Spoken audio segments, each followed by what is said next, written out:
Hey guys, welcome back. So now we're getting into our talks on Al Ewing's Venom issue 1. And man, you can tell already that we going for a ride. And there's a lot to get into here, so we're just gonna jump right in. But first, if you're new to the channel, be sure to subscribe to catch your spills every week.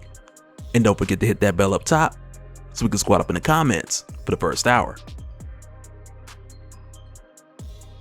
Alright, so with us jumping into Venom issue 1 by Al Ewing in Ram V, this story is picking up from the heels of Donny Cates' King in Black and Venom volume 4 issue 200. So where, for those of you who may not know, King in Black brought us the endgame of Knull, the god of the symbiotes, who literally wanted to black out the whole universe, but of course at the time he was stopped by Eddie Brock, who at the time had bonded with the Enigma Force, which within itself was like a symbiote of light, which Eddie used to defeat Knull, and with defeating Knull, Eddie became the King in Black. And that's more or less the summarized version. I got a link below to where we get more specific on the topic as far as the King in Black event, as well as the setup for the Enigma Force coming through for the assist. But I wanted to mention this because this is pretty much what sets the stage for anyone who's looking to jump into Venom now. Because with the way that issue 1 of Venom reads, Al Ewing has set it up to the point of where you can just jump in, but at the same time it's like you're doing yourself a disservice if you haven't read Donny Cates' volume 4 of Venom, or if you're not familiar with the conclusion of King in Black. Because when King in Black concluded and Eddie had taken his seat at the throne as god of the symbiotes, he had quickly stepped into the role of correcting or even repairing a lot of the damage that Knull had done by using his ability to take over other symbiotes on the other side of the galaxy in order to defend and rebuild and help as many other worlds as he could. Which on one hand it did kind of bring a rift between him and Dylan, with Eddie doing this and being gone for so long, but eventually we had saw Eddie and Dylan's father-son relationship come to a good place, I would say, when we saw Dylan bond with the Venom symbiote, which at the time was also setting the tone for what's to come, with Dylan, Eddie's son, being the new Venom, which for the most part looked the same, but he does the chains instead of the webs, which is something I can dig because that way you can tell it's Dylan just at a first glance. But with us stepping away from that conclusion and heading into this brand new story arc, for me at least, I thought we're just gonna jump into this and see Dylan crushing it and really just him being the new Venom and doing his thing. But instead, we open up in the front of this motel with all kind of military firepower. And like, these guys got thermal vision, proton packs, like you name it. And I mean, not literally proton packs, like somebody's gonna take that and run with it. But these guys got tanks, helicopters, like they got somebody surrounded. But when we're hit with this opening scene, which for me was very theatrical when I read it, because with all this artillery just surrounding this building, we find that inside it's Dylan, who's just kind of like, man, I did everything that I was told not to do. Don't get in any trouble, don't draw attention to yourself, and whatever you do, do not bond with the symbiote. Which as an opener, like this is a crazy way to start this out, because for me I was just like, man, this is Venom issue 1, you're supposed to bond with the symbiote, what happened? So it's like between the end of King in Black and here, something huge happened, to where somewhere along the way everything went wrong, and for whatever reason Dylan is not supposed to be wearing the Venom symbiote. But then it's from here where we jump back 12 hours and we also go out 12,000 light years into space to follow Eddie and get a bit more of the backstory that originally had taken us to the crazy opening scene. But at this point here we go over to Eddie, who's doing the out-of-body experience thing again, to where he responds to different calls across the galaxy, and with doing so he'll just send his consciousness into one of the symbiotes and more or less lead the others to check it out, which at this point takes him to a relief freighter that has been attacked by some pirates who had essentially crippled this freighter in order to jump aboard, try to take out the crew, and steal the ship and the supplies so that they can then take it back to wherever pirates take stuff to that they steal to flip for as profit, because that's what pirates do. But also with Eddie coming out here and bringing out the symbiotes to respond to this distress call so quickly, part of it has to do with these supplies being needed by other planets who are still suffering from all the destruction that Knull had brought, as well as Dormammu's invasion that had taken place in Guardians of the Galaxy Volume 6. But I also want you to keep in mind for Eddie, like the amount of work we've seen him put in prior to this point, as well as here, really a lot of it is him doing overtime, not just because of all the damage that's been done, but also because he's trying to change the galaxy's perception about symbiotes, which is also a bit of a big deal when him and the others run into these pirates, who happen to be Skrulls, who want payback for one of the worlds that symbiotes had destroyed while the symbiotes were under the control of Knull, while he was just blacking out all life on his way to Earth.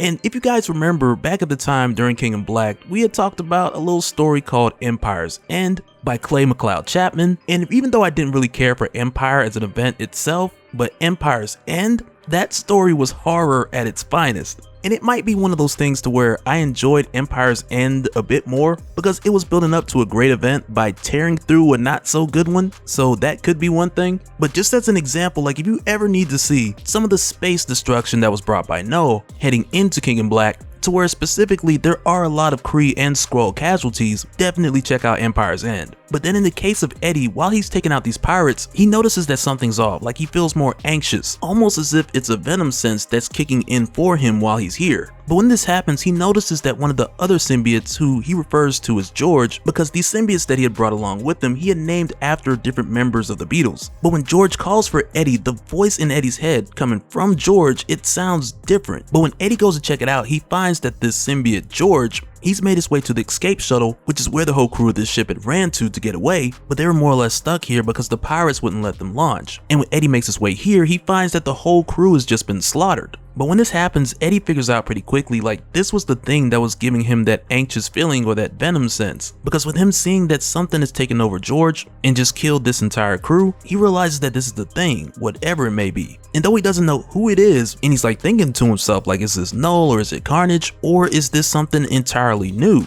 But the person who's hijacked this symbiote, whoever it is, they tell Eddie that they've come to give him a message from the future. And in this message they tell him like, don't sit too comfortably on your throne, King in Black. Soon it'll be empty. This is not a threat, not a warning, simply a statement of fact. You will not know the day nor the hour. You won't see it coming, Eddie. And it tells him to say his goodbyes now, to talk to the people he loves, his son, his other, and it tells Eddie that he can tell them to run or hide, but it won't make any difference. Almost as if whatever's going to happen just can't be stopped. But with it giving Eddie this message, it just completely turned the symbiote into dust, leaving Eddie with this super cryptic message. But after this happens, Eddie, he's not really able to stick around because the distress beacon is still going off, and if anyone comes here and just finds all these dead bodies around these symbiotes, then it's really just going to be another bad look for symbiotes. And right away that's just going to undo a lot of the positive work that Eddie's put in since he's become the King in Black. So for that reason, right after, he just quickly gets himself and the other symbiotes out of there. But at this point we then go over to Dylan earlier in the day when he was at school, to where in his case he's still getting into fights, which again reminds me of my high school days, to where for the latter portion I transferred to a little school called Oakwood, and when there were fights there wasn't a system to where like you would get sent to the office or get suspended, but instead they would just call the police, and if you missed more than 3 days of school you're expelled. And I know it sounds kind of harsh, but it was mainly strict because it was one of those schools to where you can get double the high school credit in half the time, and for that reason we kind of had a mixture of really bad kids who were trying to graduate on time, but then also really smart kids who were trying to graduate early. And when I tell you that combination was interesting because it was a school full of rich kids and street pharmacists, like it was crazy. But in the case of Dylan, with him getting into all these fights to where it was like 4 fights in 2 weeks, which is not good by any means, but I also remember like my first week at public high school, to where then there was literally a fight every day, like every day for that first week. And I'll never forget at the time, like I thought that's how high school was just gonna be, and I was like, oh my god, we're not gonna make it.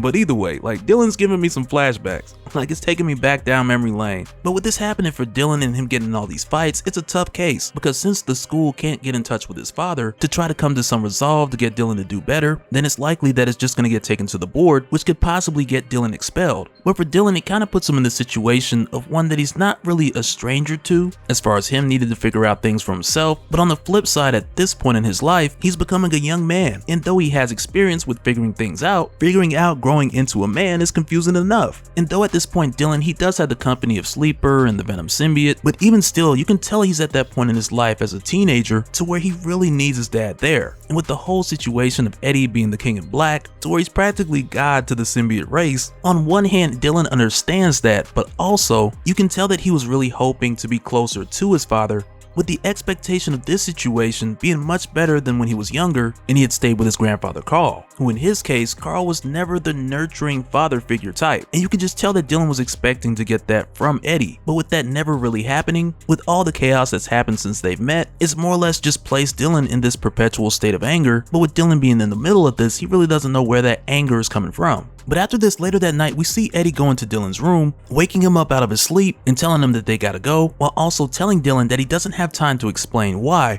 but Dylan just needs to get his things and they gotta go now. But then Eddie also asks Dylan, where's the Venom symbiote? And Dylan lets him know like the Venom symbiote just kind of comes and goes here and there. So Dylan really doesn't know where he's at. And so Eddie tells him like he'll take a look around the house while Dylan's getting his stuff, but while Dylan's grabbing his things and getting his stuff together and fussing about how his dad is just coming home after not hearing from him for weeks, like the least this guy could do is call. And then boom, right there the phone rings and it's Eddie. And it's a really trippy situation for Dylan because his dad is downstairs, but then he's also getting a call call from his dad, so right away it makes him wonder like which one is the real one. But it's made clear for us as the reader pretty quickly that the Eddie on the phone is the real Eddie, with him telling Dylan like, I know he's in the house with you, grab your shoes that you always stuff under your bed and sneak out the window like you usually do when you sneaking out the house. Which for Dylan is kind of funny because Dylan's like, well, how do you know all this? And Eddie tells him like, because I'm your father. But Eddie also tells him that he doesn't have much time, so he just gives Dylan instructions, telling Dylan to go to the old motel by the exit to Central and that Eddie will be there in room 112, but on the way, don't draw any attention to yourself, don't get into any trouble. And even though Dylan hasn't seen the Venom symbiote recently, Eddie tells him still, like if he does, do not bond with the Venom symbiote. But from here where we go over to Eddie, it's here where we find out like this motel room, this is more or less where he's been hiding out, leaving his physical body here while his consciousness is voyaging and jumping from one symbiote to another out in space. But it's also at this point with him coming back, like for one, with him being out in space, it's real easy for him to lose track of time. So now with him coming back and realizing that he's been gone for weeks, and he looks in his phone and he sees how many messages he's missed from Dylan, and for a moment it has him questioning his own decisions with going on his symbiote alien space crusade.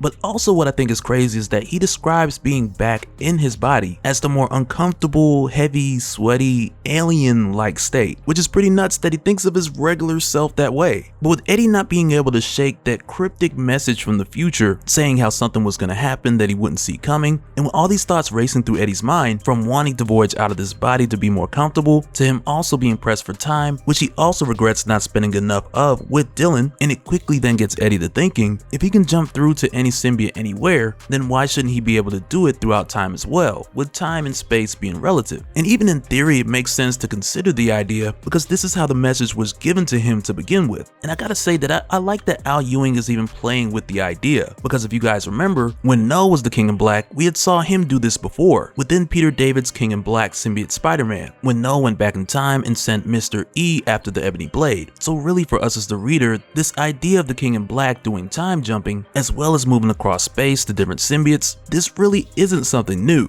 And so for Eddie at this point, he's really just toying with the idea. And for a moment he's thinking like, well, if I could travel through time and space, how exactly would I do it? Like he's thinking like, would he just will himself into it? But just like that is exactly how it works. But when this happens for Eddie, first everything flashes yellow and it takes him through a number of moments throughout time. And within this, he sees helicopters targeting Dylan within the Venom symbiote, and he sees a huge red symbiote creature by the name of Bedlam. But Eddie just falls through a number of these moments without really being able to make anything out of it.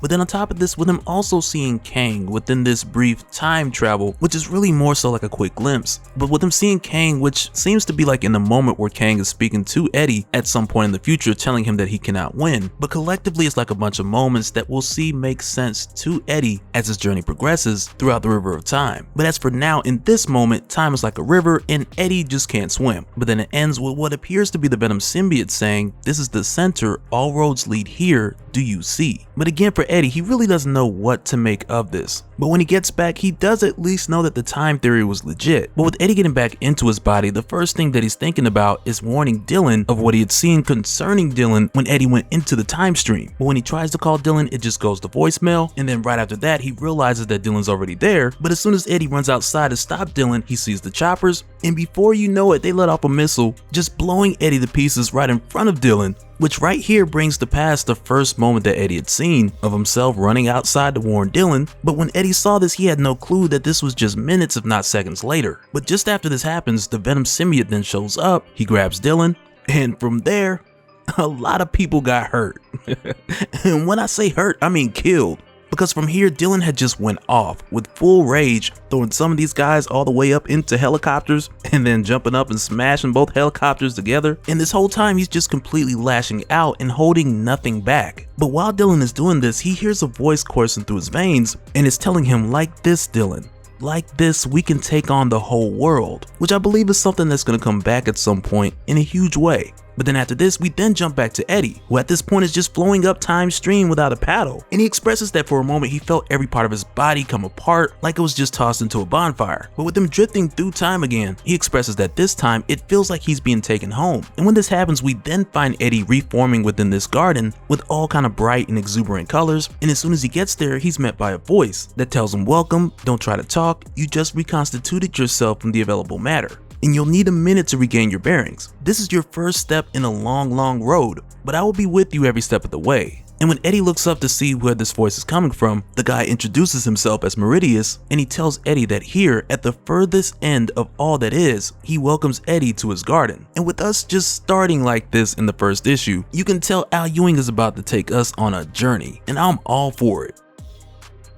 And so now real quick, I want to give a special shout out to all the patrons. Thank you guys for all your support, and for anyone who's new here who wants more information on how to support the channel, I got a link below so you can go to patreon.com/dopespill. But that'll do it for this one, guys. Let me know your thoughts down in the comments below, and we'll do it again on the next one. Alright, later.